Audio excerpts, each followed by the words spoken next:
Patricia, after 19 years, we're consolidating leadership, Brent said while checking his phone. Clean out your office today. I sat across from him, absorbing the impact of his words while he continued scrolling through his messages. The corner office that had witnessed countless million-dollar decisions now felt sterile and cold. 19 years of service dismissed during a casual lunch hour meeting. I understand, I replied, my voice steady despite the shock rippling through me. Thank you for the opportunity to have served Drexler Capital all these years. Brent finally looked up, seeming almost surprised by my composure. He had expected tears, perhaps a scene, something to justify security escort protocols. My calm acceptance appeared to both relieve and disappoint him. Human resources will handle your exit paperwork, he continued, already turning back to his computer screen. Jennifer will coordinate your final paycheck and severance. I nodded, stood up, straightened my blazer, and walked out. The glass door closed behind me with a soft click that somehow felt more final than a slam. My name is Patricia Long. At 58 years old, I've dedicated nearly 2 decades of my life to Drexler Capital in Minneapolis, Minnesota. Building their regulatory compliance infrastructure from nothing, I created the proprietary reporting system that has kept us in perfect standing with the Securities and Exchange Commission for 15 consecutive audits. My work wasn't glamorous or celebrated at company gatherings, but it was meticulous, crucial, and until today, valued. As I walked back to my office, passing colleagues who had no idea what had just transpired, I thought about the SEC audit scheduled for the following Wednesday. For 5 months, I had been preparing the necessary documentation, running the complex algorithms that generated our compliance reports, and arranging the data that would demonstrate our adherence to federal regulations. I reached my office and closed the door, leaning against it for a moment. On my desk sat the preliminary audit materials, a stack of annotated printouts only I fully understood. My computer contained the only complete map of our reporting system architecture. My password-protected drives held the verification codes required to certify our final submission. And now I had until 5 p.m. to pack my things and leave. I looked at my calendar where next week's SEC audit was highlighted in red. 5 business days away. I didn't smile. I didn't need to. The timer had already started counting down, and Brent had just cut the only wire that could disarm it. I first joined Drexler Capital in 2004, when it was still a mid-sized investment firm with ambitious growth plans. I had spent the previous decade building regulatory systems for banks, and Drexler needed someone who could establish a robust compliance framework to support their expansion. We need someone who understands where the industry is going, Harold Drexler, the founder, had told me during my interview. Someone who can build us a system that will grow with us. Harold was a visionary who understood that proper compliance wasn't just a regulatory obligation, but a competitive advantage. Under his leadership, I designed a proprietary reporting system that anticipated regulatory changes years before they were implemented. When the 2008 financial crisis hit and new regulations poured forth, Drexler Capital was prepared while competitors scrambled. That's why I hired you, Patricia, Harold had said, clapping me on the shoulder after we sailed through our first post-crisis audit. Because you see around corners. For years, I had worked 60-hour weeks continuously updating and refining boxes. Yes, today is my last day, I confirmed. The company is consolidating leadership, but the SEC audit is next week, she whispered. We're nowhere near ready without you. The elevator doors opened. I stepped inside holding my boxes. I know, I said quietly. I just sent an email with instructions. Good luck, Marissa. The doors closed on her stricken face, and I descended to the lobby, wondering how long it would take for the full implications to dawn on Brent Covington. Thursday morning, I awoke at 6 a.m. out of habit. For 19 years, I had started my day at this hour, reviewing overnight system alerts and preparing for the day ahead. Today, there were no alerts to check, no reports to review. I lay in bed beside my sleeping husband Thomas and stared at the ceiling. The freedom felt strange, hollow, rather than liberating. I had always derived satisfaction from solving complex problems, from creating order out of regulatory chaos. That purpose had been abruptly removed, leaving an unsettling void. By 7 a.m., with Thomas still asleep, I went downstairs, made coffee, and opened my personal laptop. Out of curiosity, I checked my company email account, which would remain active for 24 more hours according to standard protocols. 27 new messages had arrived since yesterday afternoon. 3 were automated system alerts, indicating that scheduled verification processes had failed to complete, processes that required my authentication. 8 were from Marissa and other team members asking increasingly urgent questions about specific audit preparation steps. The rest were from various executives gradually escalating the matter up the chain of command. The most recent email had arrived at 6:42 a.m. from Gregory Wells, the CFO. Patricia, I understand your departure was sudden, but we urgently need clarification on the audit preparation status. The instructions you provided are insufficient for completion. Please call me at your earliest convenience to discuss transitional support. I closed my email without responding. Thomas appeared in the kitchen doorway, his silver hair disheveled from sleep. Checking up on them already? He asked with a knowing smile. I closed my laptop, just curious. Thomas poured himself coffee and sat across from me. A retired engineer, he understood complex systems and the problems that arose when they were mismanaged. How long do you think it will take them to realize they're in trouble? He asked. By tomorrow afternoon, they'll understand the magnitude of the problem, I replied. The system will lock them out of critical functions when verification windows expire. Gregory is smart enough to recognize the implications, even if Brent isn't. And what will you do when they call? I considered the question carefully. I'm not obligated to provide free consulting after being dismissed. If they want my help, they'll need to make it worth my while. Thomas nodded. 19 years of loyalty deserved better than a lunch-hour dismissal. By noon, my company phone began ringing. I recognized Gregory's number, but let it go to voicemail. 3 more calls followed over the next 2 hours, along with text messages requesting urgent contact.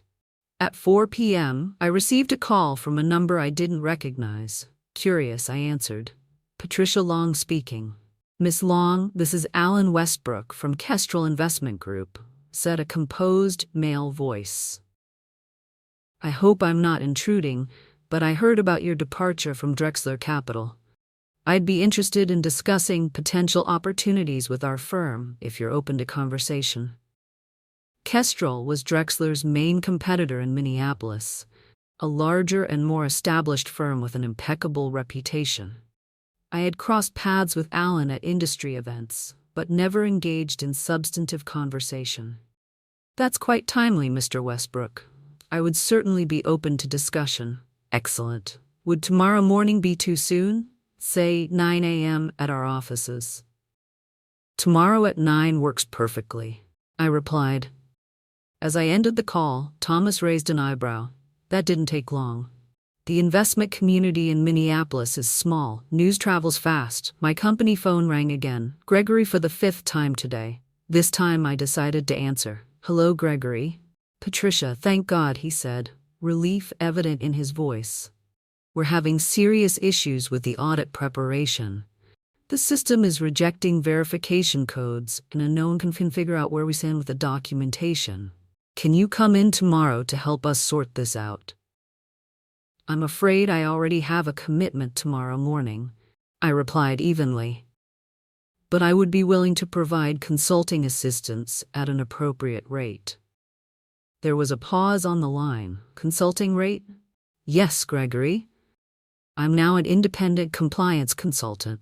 My rate is $1,200 per hour with a minimum engagement of 20 hours. Friday morning, I arrived at Kestrel Investment Group's offices in downtown Minneapolis, 15 minutes early. The reception area was elegant without being ostentatious. Leather chairs, tasteful artwork, and floor-to-ceiling windows overlooking the city. It projected exactly the image a client would want from the firm handling their investments. Sophisticated, established, and disciplined. Alan Westbrook greeted me personally, extending his hand with a warm smile. In his early 60s, he possessed the confident demeanor of someone who had weathered multiple market cycles. "Patricia, thank you for coming on such short notice," he said, leading me toward a conference room. "I've admired your compliance infrastructure at Drexler for years." The conference room contained 3 other people: Kestrel's chief compliance officer, their head of human resources, and their general counsel. The meeting was clearly more than exploratory. "We'll be direct, Miss Long," Alan began after introductions. "We know Drexler has an SEC audit scheduled for next Wednesday. We also know that you built their compliance reporting system and were solely responsible for critical verification processes. Their dismissal of you 5 days before a major audit suggests either remarkable confidence or remarkable foolishness." I maintained my professional composure. "I can't comment on Drexler's internal decisions." "Of course," Alan nodded. "What we're interested in is your expertise. Kestrel prides itself on regulatory excellence, and we've been planning to enhance our compliance infrastructure. Your unexpected availability presents an opportunity we'd be remiss to ignore." Their offer was straightforward: a senior position heading compliance technology with a substantial salary increase over what I'd earned at Drexler, plus an attractive benefits package. They wanted me to start immediately as a consultant, transitioning to full employment after 60 days. "We understand you may need time to consider," the HR director said, sliding a folder toward me with the formal offer. "But we're prepared to move quickly if you're interested." I reviewed the documents thoughtfully. The position was excellent, the compensation generous, and the organizational culture seemed to value compliance appropriately. It also positioned me directly in competition with Drexler Capital. "I appreciate the offer and would like to review the details more carefully," I replied. "However, I'm certainly interested in principle." Alan smiled. "Wonderful. Take the weekend to consider. We'd love to have you join us." When I left Kestrel's offices, I checked my phone and found 7 missed calls from Drexler Capital. 3 from Gregory, 2 from Brent himself, and 2 from unknown extensions within the company. There was also an email from Brent with the subject line, "Urgent Consulting Arrangement." I read it while waiting for my car in the parking garage. "Patricia, I understand you've offered consulting services to assist with our upcoming audit.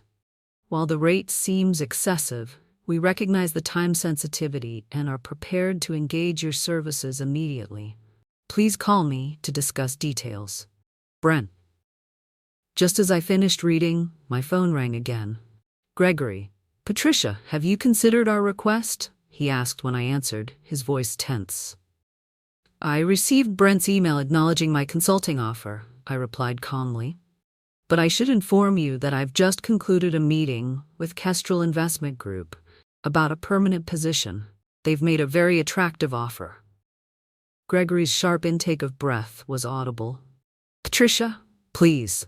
We're in a critical situation. The system is generating error messages we don't understand. The audit team arrives in 5 days. I'm aware of the timeline. Brent has authorized your consulting rate. Can you start today? Right now?" I paused, allowing the moment to breathe. "I have another commitment this afternoon. I could potentially begin Monday morning at 8 a.m. "Monday morning," he repeated, clearly calculating the remaining workdays before the audit. "That leaves us just Monday and Tuesday to prepare." "Yes," I replied simply. "That's correct." By Monday morning, the panic at Drexler Capital had reached fever pitch. Over the weekend, I had received 17 more calls and 15 emails, escalating in urgency. I had responded only to confirm that I would arrive at 8 a.m. Monday as agreed, with a signed consulting contract in hand. Walking into the building felt surreal. The security guard, Roberto, greeted me with confusion. "Miss Long, I thought you left the company." "I'm here as a consultant today," Roberto explained, showing him the visitor pass Gregory had arranged. "Oh, I see. They've been in quite a state since Thursday." Mr. Mike Wells was here until midnight Saturday. The elevator ride to the 14th floor was quiet. I had deliberately arrived carrying nothing but my purse and a thin portfolio containing the consulting agreement. I wore a new suit, charcoal gray with subtle pinstripes, purchased over the weekend specifically for this occasion and for my upcoming meeting with Kestrel on Wednesday. It was important to mark visually that I was no longer an employee, but an outside professional. The office was unusually active for 8 a.m. As I walked through the floor toward the conference room where we'd agreed to meet, I saw stressed faces and heard urgent conversations. Marissa spotted me and hurried over. "Patricia, thank God, it's a complete disaster. Nothing is working properly." "Good morning, Marissa," I replied with professional distance. "I understand there are issues with the audit preparation." Her eyes widened slightly at my tone, but before she could respond, Gregory appeared from the conference room. "Patricia, thank you for coming. Everyone's waiting inside." The conference room contained Brent, Gregory, the entire compliance team, and 2 IT specialists I recognized. Brent's usual polish was noticeably diminished, his shirt slightly wrinkled, dark circles under his eyes. "Let's get started," he said without preamble. "We have a critical situation with the SEC audit tomorrow." "Wednesday," I corrected calmly. "The audit is scheduled for Wednesday at 9 a.m. "Tomorrow is Tuesday," Gregory interjected. "We essentially have today and tomorrow to prepare." I placed my portfolio on the table and removed the consulting agreement. "Before we begin, I'll need this signed and the initial payment processed. 20 hours at $1,200 per hour for a total of $24,000. Brent's jaw tightened, but he nodded to Gregory, who took the agreement. "We'll process this immediately," Gregory assured me. "In the meantime, can you help us understand what's happening with the system?" I turned to the large monitor on the wall where they had displayed the reporting system dashboard. Red error messages populated nearly every module. "What you're seeing is the system protecting itself," I explained. "The compliance reporting framework operates on a principle of progressive verification. Each module requires authentication at critical points to ensure data integrity for SEC purposes. When those verifications aren't completed within scheduled windows, the system locks those modules to prevent potentially inaccurate reporting." "And you're the only one with authentication credentials," Brent stated flatly. "That's correct. As we discussed multiple times over the years, the system was designed with segregated authentication to prevent internal manipulation of compliance data. It's actually a selling point with regulators. It demonstrates our commitment to reporting integrity." The room fell silent as the implications sank in. Without my credentials and expertise, the system would remain locked, and the SEC would arrive to find Drexler Capital unable to produce required compliance documentation. "What exactly would happen if we can't provide these reports to the SEC?" asked one of the junior team members. Gregory and Brent exchanged glances. "At minimum, substantial fines," Gregory answered. "At worst, trading restrictions while we're investigated for compliance failures." I smiled politely. "Shall we begin?" By Tuesday afternoon, it was clear that even with my assistance, Drexler Capital wouldn't be fully prepared for the audit. We had managed to unlock the system modules and verify about 60% of the required documentation, but critical components remained incomplete. This is normally a 5-week process, I explained to the increasingly tense room. We're attempting to compress it into 2 days. Brent paced behind the conference table, occasionally checking his phone. What are our options at this point? You could request a postponement from the SEC, I suggested. Cite the recent organizational changes as the reason, and telegraph to the regulators that we've disrupted our compliance function right before an audit. Gregory shook his head. That raises more red flags than it solves. Brent stopped pacing. Patricia, what would it take to complete everything by tomorrow morning?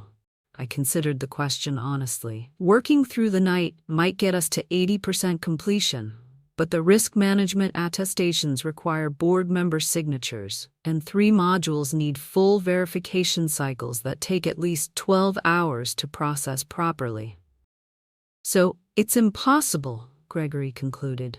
Not impossible, I corrected, but beyond the scope of our current consulting agreement, which ends at 5 p.m. today. Brent's expression darkened. You're saying you'll leave at 5 p.m., regardless of our status? I have a prior commitment tomorrow morning, I replied calmly. A final interview with Kestrel Investment Group. The room fell silent again. Everyone present understood what that meant. I was not only leaving them unprepared for their audit, but joining their primary competitor. How much? Brent finally asked. To stay until it's done. Name your price. I closed my laptop and gathered my notes methodically before responding. The remaining work would require approximately 30 additional hours of my time at an emergency rate of $1,800 per hour. Given the overnight requirement, that's $54,000 payable immediately. Brent didn't hesitate. Done. Gregory, process the payment right away. I nodded, reopening my laptop. Then I suggest everyone get comfortable. It's going to be a very long night. Wednesday morning arrived with grim faces and empty coffee cups littering the conference room. We had worked through the night, and while we'd made substantial progress, the system was still processing final verifications when the receptionist called to announce that the SEC audit team had arrived. They're early, Gregory muttered, checking his watch. It's only 8:30. Stall them, Brent instructed. Offer coffee, give them the guest Wi-Fi password, whatever it takes. I watched the progress bar on the final verification module.